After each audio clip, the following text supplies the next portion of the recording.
Friends, आज के इस वीडियो में मैं आपके साथ एक इम्पॉर्टेंट मुद्दा डिस्कस करने जा रहा हूं जो एक लीगल एस्पेक्ट है, एक लीगल इशू है। आपने देखा होगा कि वुमेन एम्पावरमेंट के लिए बहुत से एक्ट आए। बहुत से एक्ट्स में से एक एक्ट है protection of women from domestic violence act 2005। इसमें वीमेन को बहुत से राइट दिए गए। अगर उनके साथ क्रूरल्टी होती है तो उनके काफ़ी रिलीफ्स उसमें दिए गए। वो सेक्शन 12 में एप्लीकेशन कर सकती हैं, रेजिडेंस ऑर्डर ले सकती हैं, वो अपनी मेंटेनेंस ले सकती हैं और भी बड़े तरीके के जो रिलीफ्स हैं वो कोर्ट से ले सकती हैं। लेकिन इसके साथ साथ एक और नई चीज़ देखने में आई कि एक टेंडेंसी वीमेन में इंक्रीज हुई। वो टेंडेंसी ये है कि अपने हस्बैंड के नियर रिलेटिव्स, फार रिलेटिव्स, दूर दराज के सारे रिलेटिव्स को वो कोशिश करती हैं कि डोमेस्टिक वायलेंस एक्ट की जो उनकी एप्लीकेशंस होती हैं उसमें वो उनको रोप इन करती हैं, उनको पार्टी बना लेती हैं, जिसकी वजह से इवन हस्बैंड के दूर दराज के रिलेटिव्स को भी सफर करना पड़ता है।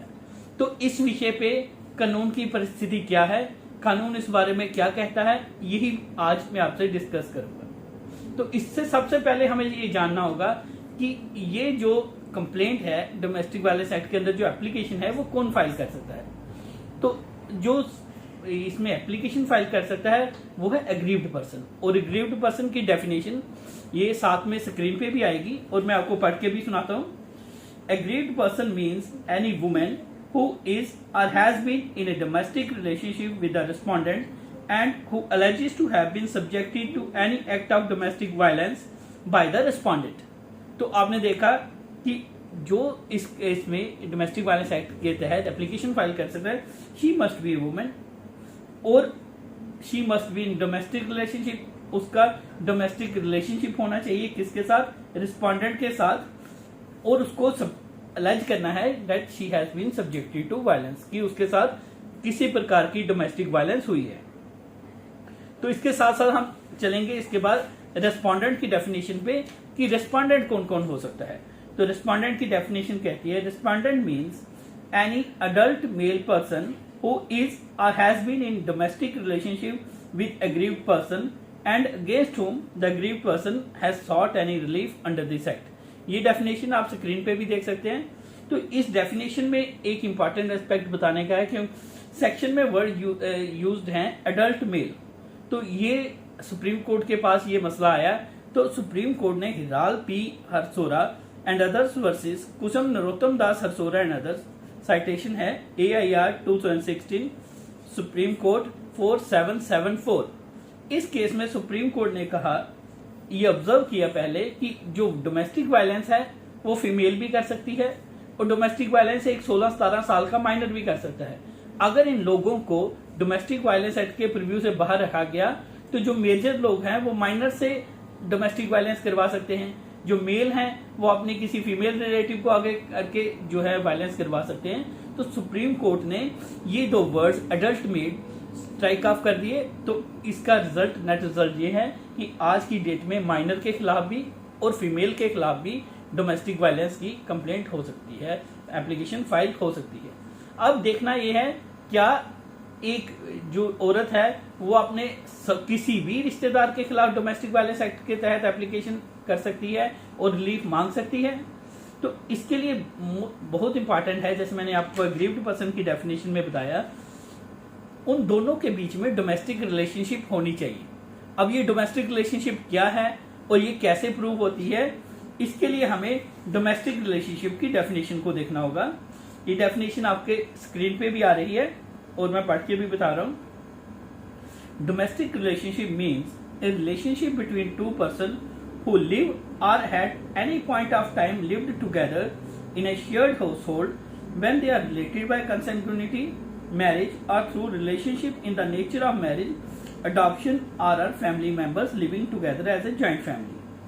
तो इसमें आपने ये देखा जो मेन वर्ड यूज हैं, दे लिव टुगेदर और eight any point of time lived together. तो वो रिलेटिव्स जो वीमेन के साथ जो कहती है मैं एग्रीव्ड पर्सन हूं, उनके साथ कभी रही ही नहीं है, एक छत के नीचे वो कभी रहे नहीं हैं, ऐसे रिलेटिव्स को डोमेस्टिक वायलेंस एक्ट के तहत रिस्पोंडेंट नहीं बनाया जा सकता। ऐसे रिलेटिव चाहे वो सास ससुर हो, चाहे वो शादीशुदा बहन हो या शादीशुदा जो बहन है उसका पति हो, ऐसे लोग इवन कि सगे भाई बहन कोई भी हस्बैंड के रिलेटिव हो जो कभी भी एक घर में उस एग्रीव्ड पर्सन के साथ नहीं रहे हैं, उनके खिलाफ कोई भी एप्लीकेशन जो एग्रीव्ड पर्सन है section 12 of the domestic violence act के तहत और बाकी सेक्शंस के तहत नहीं कर सकती है।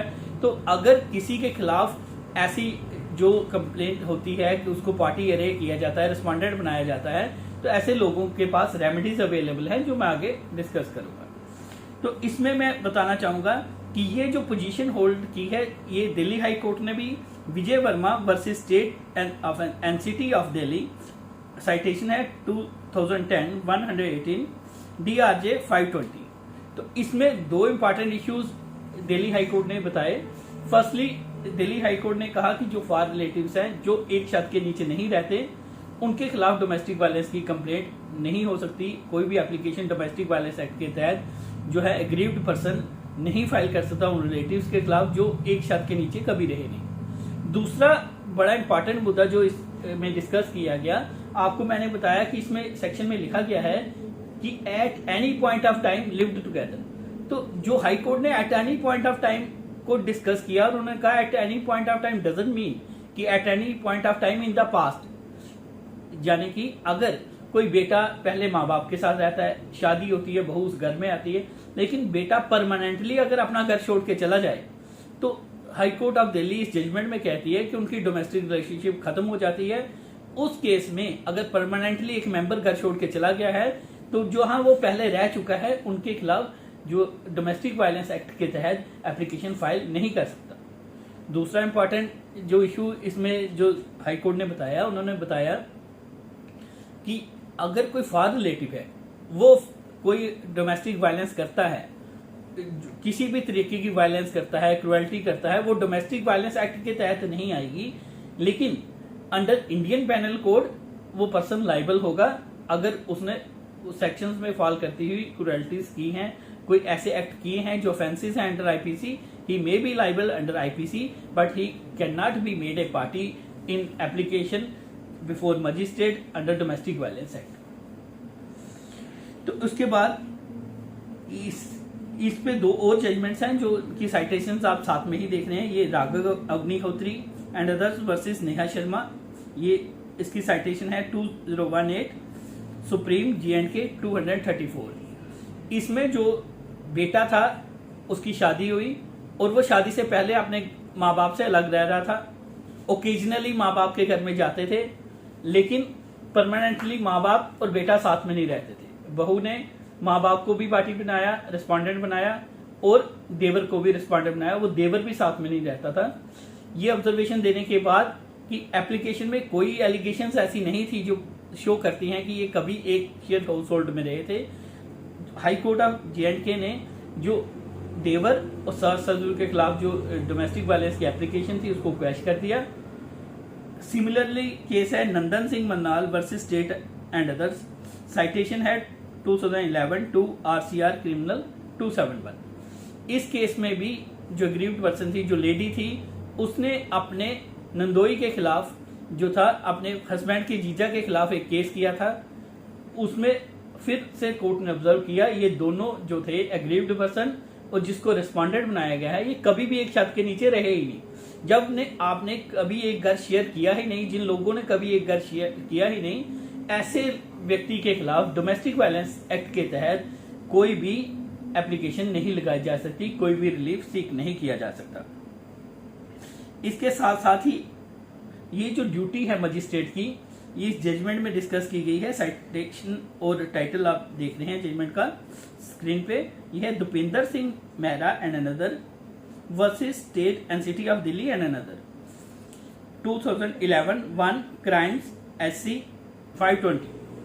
तो इसमें ये क्या होल्ड किया हाई कोर्ट ने, इसमें कहा गया कि मजिस्ट्रेट के पास जब एक एप्लीकेशन आती है तो मजिस्ट्रेट को एप्लीकेशन के कंटेंट्स पे माइंड अप्लाई करना है। माइंड अप्लाई करके ये देखना है कि जिन जिन लोगों को रिस्पॉन्डेंट बनाया गया है क्या उनके खिलाफ जो स्पेसिफिक एलिगेशंस हैं जो डोमेस्टिक वायलेंस प्रूव करती हैं। साथ में ये भी देखना है क्या उन रिस्पॉन्डेंट्स की डोमेस्टिक रिलेशनशिप जो एग्रीव्ड पर्सन के साथ बनती है। अगर मजिस्ट्रेट को ऐसा लगता है कि डोमेस्टिक रिलेशनशिप एस्टेब्लिश होती है on the face of it, तभी नोटिस इशू किया जाना चाहिए रिस्पोंडेंट्स को, अदरवाइज मजिस्ट्रेट को ऐसा नोटिस नहीं इशू करना चाहिए और उनको एज ए रिस्पोंडेंट कोर्ट में नहीं बुलाना चाहिए। अब हम ये डिस्कस करेंगे कि अगर किसी ने एग्रीव्ड पर्सन ने, किसी लेडी ने ऐसे रिलेटिव को पार्टी बना लिया है जो एक्ट के तहत, जो इस डोमेस्टिक रिलेशनशिप में फॉल नहीं करता, जिसने कभी कोई घर उस ग्रीव्ड पर्सन के साथ कभी एक घर में रहा ही नहीं, तो ऐसे लोगों के पास क्या रेमेडी है? इसमें जो रेमेडीज अवेलेबल हैं, रेमेडीज जो हैं आप एक्ट के तहत ही अपील में जा सकते हैं, और दूसरी रेमेडी जो अवेलेबल है इसमें आप 482 सीआरपीसी में हाई कोर्ट में क्वैशमेंट के लिए भी जा सकते हैं। लेकिन जहां क्वैशमेंट का सवाल है, इसमें एक चीज क्लियर है कि जो अनडिस्प्यूटेड फैक्ट्स होने चाहिए। जब आप हाई कोर्ट में जाएं और हाई कोर्ट में इसको चैलेंज करें, अगर फैक्ट्स डिस्प्यूटेड हो, यानी कि ये क्लियर ना हो कि ये एप्लीकेशन में ऐसा ना हो कि आप अलग रहते हैं और आपको फैक्ट्स को प्रूव करना पड़ जाएगा, तब हाई कोर्ट आपको रिलीफ नहीं देगा। अगर ये अनडिस्प्यूटेड है, इसमें कोई डिस्प्यूट नहीं है कि आप अलग रहते हैं, आप कभी भी एग्रीव्ड पर्सन के साथ नहीं रहे हैं, उसके लिए कोई एविडेंस लीड करने की आपको जरूरत नहीं है, in that case high court जो आपके खिलाफ प्रोसीडिंग्स हैं protection of women from domestic violence act में इनिशिएट की गई हैं, उसको क्वैश कर सकता है और करेगा, अगर आप अनडिस्प्यूटेडली ये एस्टेब्लिश कर देते हैं कि आप कभी भी एग्रीव्ड पर्सन के साथ एक शेयर्ड हाउस होल्ड में नहीं रहे हैं। तो ये था आज का टॉपिक, जिसमें मैंने आपको बताने की कोशिश की कि किस तरीके के लोग, किस प्रकार के रिश्तेदार, रिलेटिव जो हैं एक विमेन के, जिनको party protection of women from domestic violence act की एप्लीकेशंस के साथ नहीं बनाया जा सकता।